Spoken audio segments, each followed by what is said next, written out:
இயேசு கிறிஸ்து சிலுவையை சுமந்து நடந்த அந்த பாதை இன்று எங்கே இருக்கிறது என்று என்றாவது நினைத்ததுண்டா?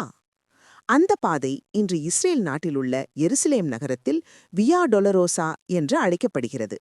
இதன் அர்த்தம் வேதனையின் பாதை.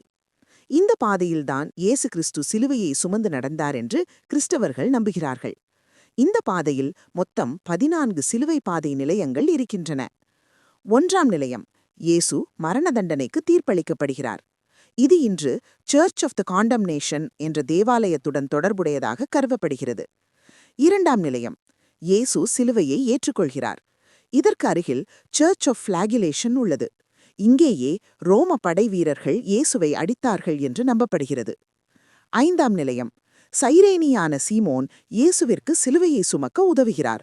இந்த இடத்தில் இன்று சர்ச் ஆஃப் சைமன் ஆஃப் சைரீன் உள்ளது என்று பாரம்பரியம் கூறுகிறது. இவ்வாறு இயேசு மிகவும் வேதனையுடன் அந்த பாதையில் நடந்தார். இறுதியாக இந்த பாதை ஒரு மிகப்பெரிய தேவாலயத்தில் முடிகிறது.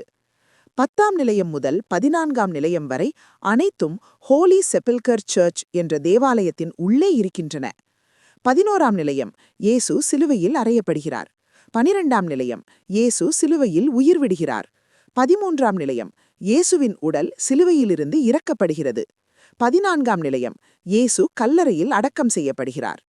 இந்த ஹோலி செப்பில்கர் சர்ச் தேவாலயம்தான் இயேசு சிலுவையில் அறையப்பட்ட கொல்கோத்தா மலைவும் அவரது கல்லறையும் உள்ள இடமாக கிறிஸ்தவர்கள் நம்புகிறார்கள்.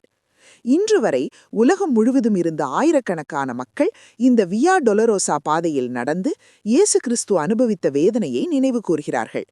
சிலுவையை சுமந்த அந்த பாதை இன்று உலகத்திற்கு அன்பும் ரட்சிப்பும் சொல்லிக்கொண்டே இருக்கிறது.